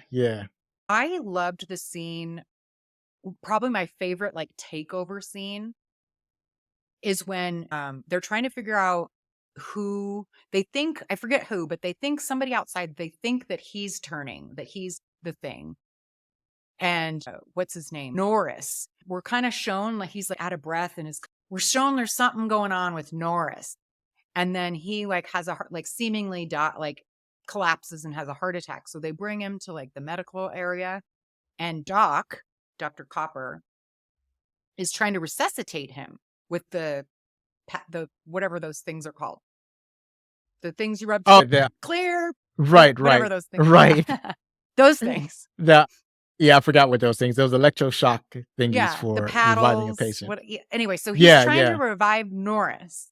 And all of a sudden, Norris's whole abdomen opens up and it's now like a giant set of teeth and bites off Norris's arms. That was one of my favorite scenes. Right. That scene. That was a pretty cool scene. I also like when they went to the other doctor that they had early decided to lock up because he had went crazy, started to hit people with his rifle and or he was hitting people. Well, he's trying to shoot people with his pistol and then hitting people with an axe or whatever. He was destroying everything. He destroyed the helicopter. He destroyed one of the land vehicles, and so they had gathered him up, and they put him in like a storage that was outside and locked him in a storage. Doctor, what's his name? Blair. Dr. Blair, and that was played by Wilford Brimley. So when they went after a time, they went to Dr. Blair, and he's like, I don't want to be in here no more. I want to be with everybody else. I'm all better now. I'm not going to hurt nobody. I like that scene so much. Well, It's like, he's like, you don't even sound better, man. You sound crazy. You don't even sound like you deserve to be among people. well, I thought that was good in that because I didn't at first. He's the one that like figures out the computers, by the way, are pretty awesome. Like the 82 version of computers is awesome in this. Yeah. But he's the one that finds out where like some computer programs like showing him how cells will like latch on and then it takes over, like how long it'll take for the whole world to be infected, and it's not very long. So I thought, and I think we're supposed to at least think he's trying to like save the world. And so then he like gets his gun and puts himself away, and he's ruining things like trying to get put away. He said that at least one or more of the staff or the crew members has it. But then later you're like, oh, he was the thing all along. And he knew that. And anyway, because he ends up being the like giant thing at the end that they have to kill. Right. He was definitely one of the things, because it's not just the one. I think the title is intentionally It misleading. is. So it's not just the one thing. It's a bunch of things. Like, because every time a piece gets off, it becomes its own little things. So he was one of a bunch of things that was, but yeah, I think he was probably the main one. And I don't know if they absorbed each other, but he definitely became super large. Like, he supersized himself. Yeah. He was extra big. Yeah. Yeah. So what did you think about the ambiguous ending? There's a lot of chatter about it. So I was curious what. Yeah. So I've heard the chatter, like I said, before I actually saw the movie. So I was under the impression that Kurt Russell was the only survivor, but it was Kurt Russell and David. So I was surprised at that. And then it's like, that character was gone for a while. Childs was gone for a while. Yeah. And then he shows up in the end. And then it was like, well, I guess we're just going to sit out here and freeze to death. I was like, I guess that's what we're going to do, right? Because the creature can, it doesn't die. We just hibernate in the cold. I didn't really consider it ambiguous because I'm not good with ambiguous endings. So I'll just take it as, if you're not going to explicitly tell me what happened, I'll just say, okay, I guess they both live and then they die. And they're both human. I'll take it as that. Because there are a lot of people saying, Kurt Russell, what's his character's name? I've been calling him Kurt this whole time. Mac. Yeah, I do the same. Yeah, it was one and the same. Kurt. It was right. So they're saying like it was Mac, and Mac is probably the thing. And so, like in a situation they speculate there could be a sequel, is that where they transport back to a city and then he infects the city or whatever. But and nobody ever says that Blair is the thing. They always say that it's Mac. Oh, do you mean or Childs? Childs? Yeah. Oh, yeah. I thought it was. So, I thought this is why the ambiguity. I don't love an ambiguous ending, but sometimes filmmakers will be like, "Well, it's what you think it is," and so everybody has a different level. I don't really love that, but right. I did not think for a second that it was Mac. I thought that it is likely that Childs was a thing. Yeah. Many people have theorized about it, and a lot of the stuff that I was reading was about that, whether or not Childs was the thing. And they're saying like there's some evidence that the bottle of scotch wasn't really scotch. It was like a Molotov, whatever, like gasoline or something. And that he takes a drink of it and a human would know that it was gasoline and scotch. Or what, I don't know. And something about his earring, and how that, and then. Yeah. To me, it's like, if any one of them was the creature, they would have shot the last remaining person and gone into hibernation. It's like, because the creature doesn't wait around. It doesn't wait. If it thinks it's found out, then it takes action right away. So I don't think that either one of them was the thing. It didn't feel, it didn't feel that ambiguous to me. I understand that people have had their theories, and these are people who have watched the movie over and over again. You and find this is just me. things. And Right, right. But I'm just looking at it for the first time, and I'm like you, I'm not good with ambiguous ending. Like the best ambiguous ending I've seen was in Inception. Oh, yeah. Is that the name of it? Yeah, Inception? Am I getting it I think right? so. And at the end of the movie, he has a like a spinning top thing, and he spins the top, and we don't see if it falls over or not. Yeah. So that's to me, that's a good There ambiguous are some, ending. you're right, some But can be good. right, Well, this but this one, it's just like you said, it wasn't explicit enough either way. I didn't really feel the ambiguity of it. well, when it was over, I didn't I had a feeling that I was like, "Oh." I didn't like that that's how it ended, I guess. And I Right. was reading that there were multiple alternate endings, and some of them I was like, "Oh, that would have been better." So Carpenter himself has recognized the theory that Childs is the thing, Right. but he doesn't, so he's recognized that's a thing, but he has said, but he doesn't think that either of them is the thing at the end of the movie. However, he's also said, so he's flip flopping or some, I don't know, because when asked Right. Right. in Right. another interview, when he's asked about it, he responded that he could not understand how there could be any confusion about whether Childs or McCready are human or not, because the last scene shows Kurt Russell and Keith David staring each other down, harshly blacklit. It's completely glaringly obvious that Kurt Russell is breathing and Keith David is not. So it's like, well, which is it, John Carpenter? Are they both human or is Childs the thing? When I watched it, I want to believe that they're both human. That's what I wanted to believe, but I could also see Child not being human. And here's the thing, there was never a thing in the movie where they're saying, well, if it's a thing, it's not going to breathe. Like if it takes over your human body, it's not going Yeah, to breathe. They never actually, that's true. that was never It was an things, yeah. element. Right. It wasn't an element in the movie. It was like they said that if it imitates you, it's a perfect imitation. Right, good point. So there's no way that you can tell until it reveals itself. And that's what normally happened in the movies, that it revealed itself. You know, I could see all of the speculation going on, but to me, it wasn't ambiguous enough. Okay. Some of the other alternative endings we have, one is that McCready was rescued by civilization and passes a blood test that somehow that government knows needs to happen. Right, Yeah, that's not a good one. That's not there was another one where they showed Malamute, presumably the thing, surviving the explosion, stopping to take one final look at the burning camp before running off into the snow. I like that. A third Yeah. simply showed Childs getting up, walking away into the snowstorm, leaving McCready to perish alone.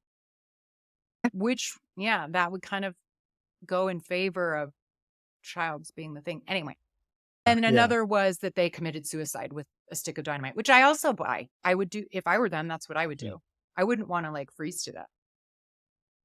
Yeah, that doesn't sound well. Actually, I think what happens when you freeze to death, you start losing feeling in your extremities anyway. Oh, So okay. it probably wouldn't feel anything. Right. Yeah, I don't know. I'm in a camp where I prefer not to die. So I don't want to choose my method of death. So I wouldn't want to be faced with, well, how do you want to go? You want to stick a dynamite? Or you want to just sit out here and freeze it? I don't want any of those. I don't either, but is there an option C? Yeah, I guess so. I am such an avoider of pain that if I know I'm going to eventually die and it's going to be a gruesome, long, drawn out pain, like I'm like, give me like, kill me now. I want that kind of Yeah. Now, apparently, it has become tradition in British Antarctic research stations to watch the thing as part of their midwinter feast and celebration every June 21st. Did you know that? No, that's fun. Kurt Russell, somewhere, we haven't really talked about him much, but it is a young Kurt Russell, but he's got long hair and a long beard, and that's his actual hair and beard that it took him over a year to grow for this movie. Oh, that's nice. He grew it specifically for the movie. That's pretty nice. Yeah, he and John Carpenter, I think he's like, yeah, I'll do that. I love casting what ifs, like various. So bear with me if you have a few minutes to talk about some potential different cast. So McCready, they did not want Kurt Russell, like the studio. They wanted somebody much like well known, like they wanted like Nick Nolte, Jeff Bridges, Tom Berenger, Christopher Walken. Actually, that would have been great. Scott Glenn, Roy Scheider, Chris Christopherson, Sam Shepard, Jack Thompson, Tom Atkins, and Don Johnson. All of those dudes were considered for Mac. And I guess the screenwriter, Bill Lancaster, he wrote the script with either Harrison Ford or Clint Eastwood in mind. Like, none of those guys wanted it. Like, because horror is down upon, it seems like. And same with action. For like an A-lister wouldn't demean themselves to do a horror movie, seemingly. So somebody who was like legitimately wanting to do it was a newcomer, Fred Ward. Remember him? He was in a lot of Christopher Guest comedies, like Best in The Show. name sounds familiar. You totally know who he is. Right, right. But he wasn't well known. Like, apparently he wasn't well known enough for the studio. So Kurt Russell apparently was hired as a last resort effort by recommendation from Carpenter. But they didn't think they were very skeptical because they thought he was too young and pretty to play such a rugged and brawny MacReady. So that's maybe why he did the beard and whatnot. But he is pretty and he was young, and his eyes, boy, those Kurt Russell eyes, just, I don't know. There's something about him, and you notice them a lot in this movie because you can't really see the rest of his face. Right. Could you see anybody else in this? Did you like Kurt for this role, or could you see any of those other guys? Many of them would have done a fine job. I don't see MacReady as having a particularly like defining Right. characteristic. Aside from his It's alcoholism? not. Right. I mean, and they were all seen to be.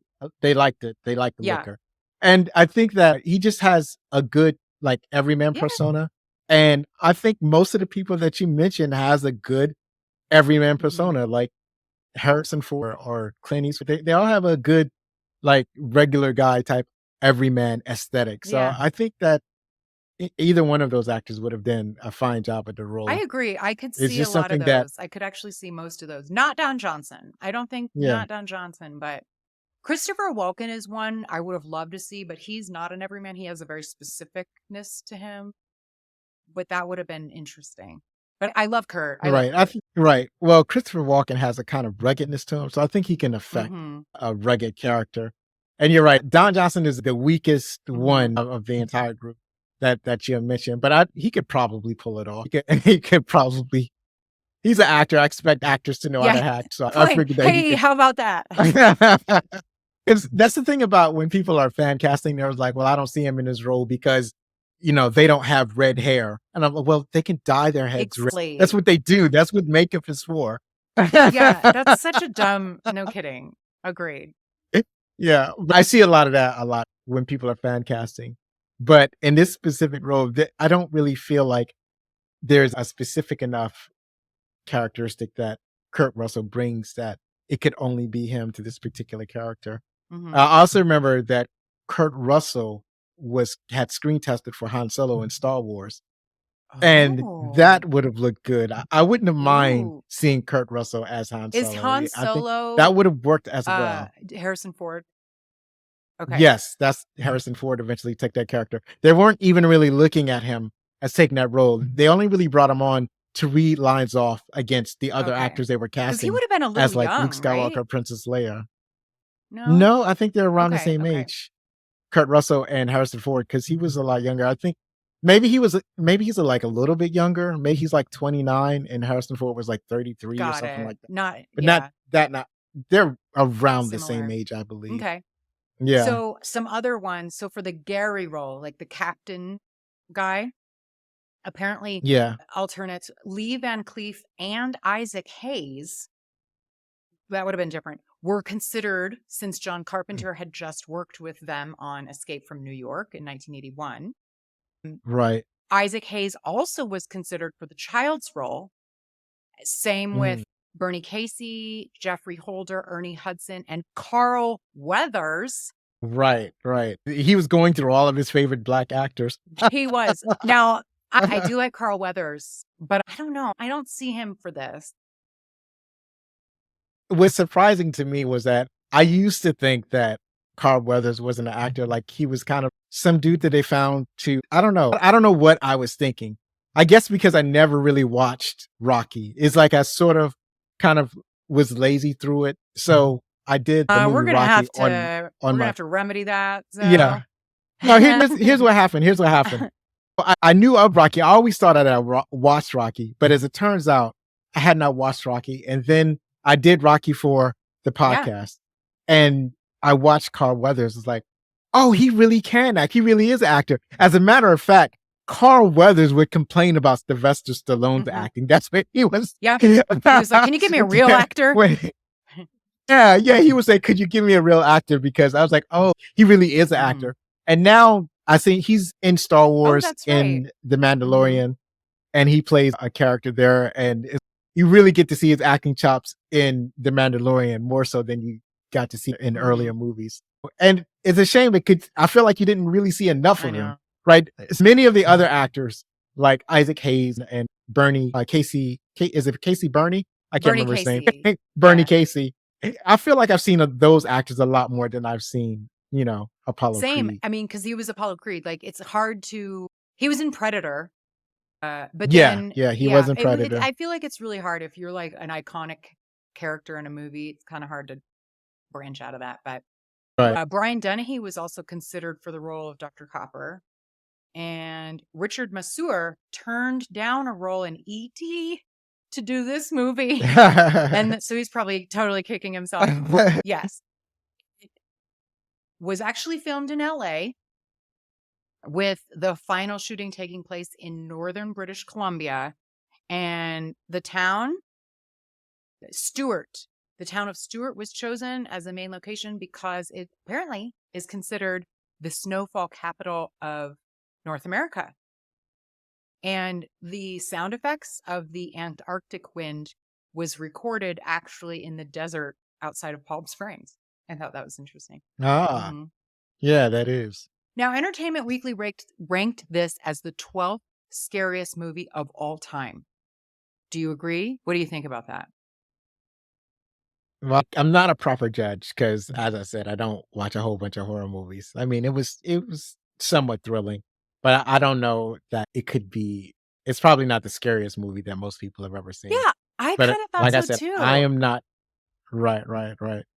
I'm not the guy to judge these things, though. You have to ask a horror movie That's true. enthusiast. That is fair. So, those of you who are super into horror, let me know like how you think the thing, where it is in your rankings of horror movies.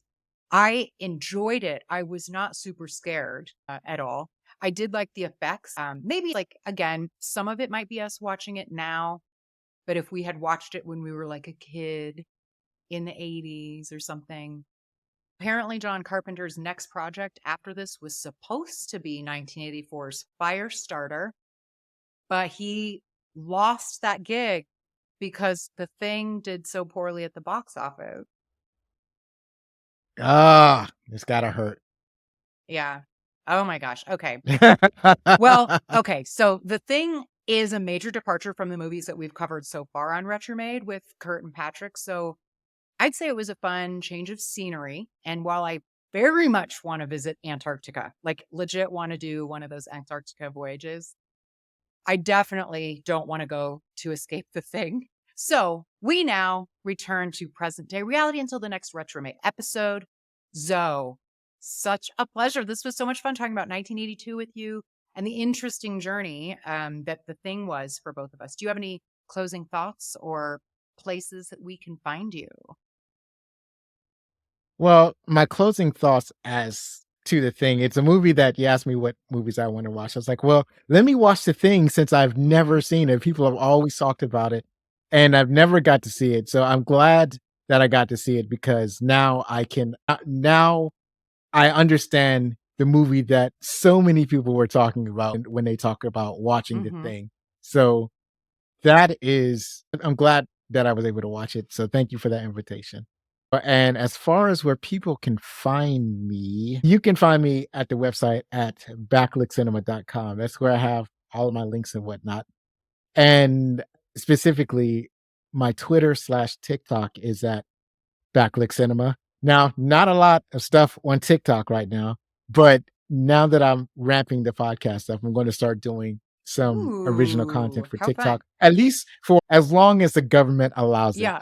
Also, Yeah. And what's Twitter these days? What is it even a thing? I'm teasing because nothing. It's still around. It's still, what are the other places they can find me? Facebook and IG, you can find me on Backlit Cinema Podcast. And also I have a Threads account, which is connected to the IG account. So that's also at Backlit dang, Cinema you even have a Podcast. Threads account? Look at you. Yeah, just jumping on all the new ones. For most people, a Threads account is just a backup in case Twitter goes down. Awesome. Well, I think that if anybody likes Retromade, I'm assuming if you're listening or watching to this right now, you'll also like Backlit Cinema. And I'm very excited for some of the new episodes that you have on the horizon. And thank you all for listening or watching. Please give us a rating and a review. Keep those YouTube likes and comments coming. It really is helpful for other people finding the show. So reviews and commenting and liking, all that stuff is very helpful. You can also, as I mentioned earlier, if you want to send me an email, you can do that. Send it to retromadepodcast@gmail.com. And until next time, be kind, rewind.